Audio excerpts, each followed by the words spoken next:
Pura-pura yang ada di Pulau Bali selalu memiliki ciri keunikan dan sejarahnya sendiri. Saking banyaknya pura di Bali membuat Pulau Bali mendapat julukan Pulau Seribu Pura. Begitu pula dengan Pura Campuhan Windu Segara, salah satu pura unik yang ada di Denpasar. Kawasan suci yang berlokasi di pinggir pantai Padanggala, Kesiman, Denpasar Timur ini merupakan perpaduan dari beragam kultur dan aliran kepercayaan yang menyatu dalam satu tempat persembahyangan.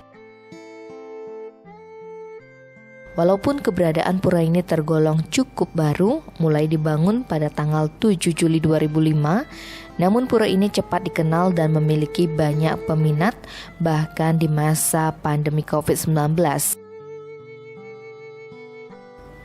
Keberadaan pura ini diceritakan oleh pengempon sekaligus juru bicara Pura Campuhan Windu Segara, Jero Mangku DRS Ketut Maliarse. Berawal dari kisah pembangunan pura yang dibangun secara tidak sengaja oleh seorang pemangku bernama Jero Mangku Gede Alit Anyane yang memiliki keputusasaan akan kehidupannya. Peran beliau sangat luar biasa. Pada tahun 2005, beliau itu boleh dikatakan mengidap penyakit gagal ginjal yang sangat parah. Sampai bengkak-bengkak semuanya. Bahkan dokter yang merawat beliau, Dokter Oke namanya, sudah angkat tangan. Oleh karena secara obat medis sudah dianggap tidak memungkinkan. Lalu beliau disuruhlah untuk secara niskala mohon kepada Ide Sang Hyang Widiwasa lebih banyak ikhtiar supaya mendapat kesembuhan, karena segala sesuatu adalah Tuhan yang menentukan. Kekuatan di luar kuasa manusia adalah Ide Sang Hyang Widiwasa beserta perbawanya. Pada saat sakit itu begitu kerasnya, akhirnya ada seolah-olah petunjuk dari orang yang memberitahu. Apakah itu adalah petunjuk atau mungkin itu adalah perantaran dari Yang Niskala, disuruh beliaunya untuk pergi ke pantai Padanggalak. Di pantai Padanggalak dia itu disuruh jemur diri, menanam diri sampai merasakan ada kesembuhan. Setelah dijalani berhari-hari, dari pagi diantar di Papah, kemudian ditanam di pantai Padanggalak sampai sore. Lalu kemudian ada secara seiring dengan perjalanan waktu, pelan-pelan lalu kemudian ada perubahan-perubahan, akhirnya dia bisa jalan sendiri. Dari hal yang dimaksud tadi adalah berjemur menanam diri di pantai Padanggalak tersebut. Lalu kemudian beliau itu ada niat untuk selalu berada di lingkungan pantai Padanggalak, dan kebetulan di sana ada yang namanya monumen.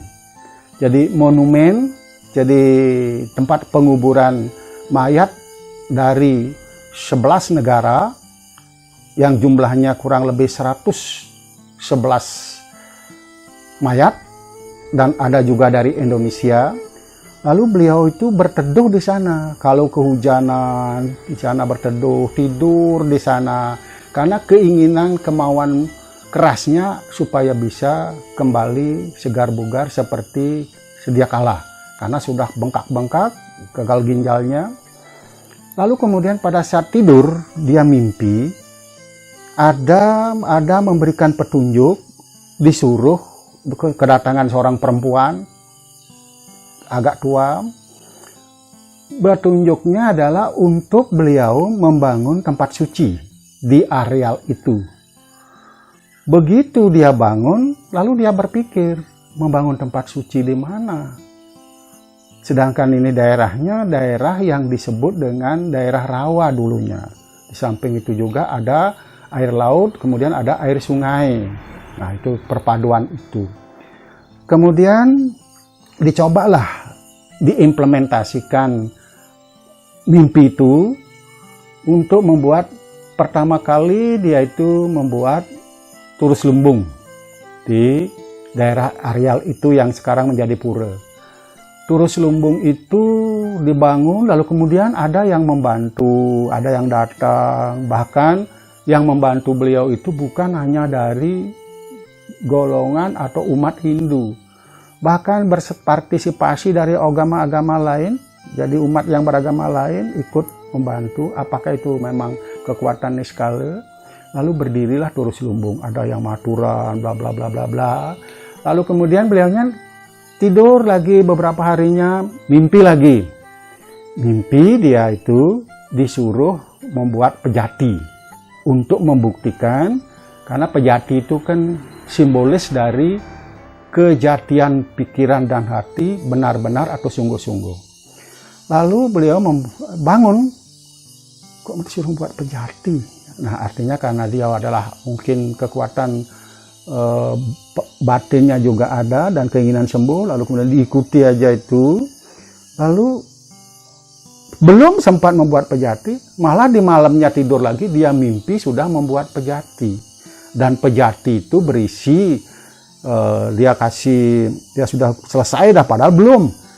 Pejati itu sehari 2000.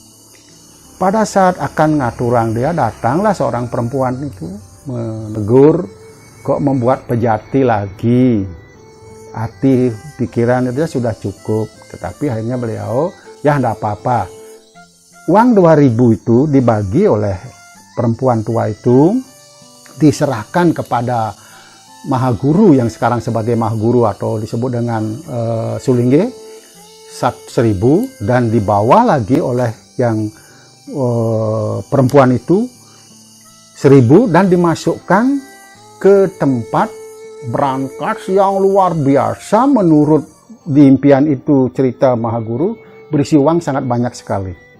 Nah, dengan mimpinya itulah benar-benar direalisasikan sehingga menjadi Turus Lumbung itu. Beliau juga aktif lagi dengan umat-umat lain bagaimana.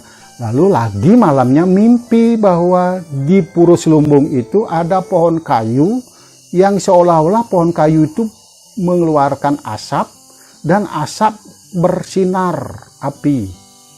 Nah, di sana besoknya bangun bahwa beliaunya menyatakan, wah, secara keyakinannya berarti sinar api suci ini berarti terkabulkan.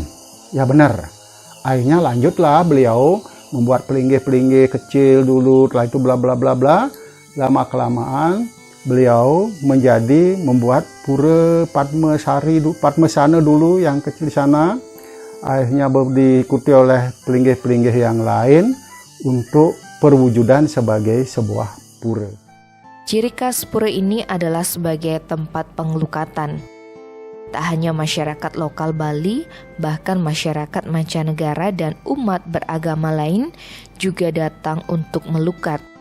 Tujuannya tak lain adalah untuk memohon keselamatan dan juga membersihkan diri lahir batin sehingga menciptakan suatu kedamaian, ketenangan dan kesucian di dalam diri. Ciri khas pura ini adalah sebagai tempat pengelukatan atau pengeruatan angga sarira atau disebut stula sarira, suksema sariranya para umat sedharma, bahkan ada umat yang non-Hindu datang juga untuk melakukan kegiatan pengelukatan ini. Dan pengelukatan di sini tujuannya apa? Tidak lain adalah mengakui keagungan kekuatan di luar kuasa manusia Ide Sang Yang Widewasa, untuk memohon kerahayuan kerajangan dan juga untuk membersihkan lahir batin sehingga terjadi sesuatu ketenangan, kedamaian, mencapai moksartam jagatita ya caiti dharma, yaitu yang dimaksud adalah mencapai kebahagiaan lahir dan batin baik di atas dunia maupun di akhirat karena ajaran kebenaran yang dilaksanakan. Nah, melukat di Pura Campuhan Windu Segara ini karena tempat ini adalah tempat yang sangat unik suci, pertemuan antara air laut sebagai saniasenya, simbolnya ibu, kemudian air pegunungan atau air sungai sebagai niase simbolnya bapak, maka dapat dikatakan di dalam Weda bahwa air ini termasuk air campuran, air yang sangat suci, bahkan tidak digunakan untuk melukat. Kalau ada umat Hindu yang akan melaksanakan ngangkid, yang disebut dengan mengangkat sesuatu para atma yang ada di atau yang masih ada di laut, kemudian juga pembersihan untuk pekarangan dan sebagainya. Jadi untuk tempat melasti, Ida Betara Rauh membersihkan untuk yang disebut penyucian mesuci Ida Betara. Nah, ini luar biasa.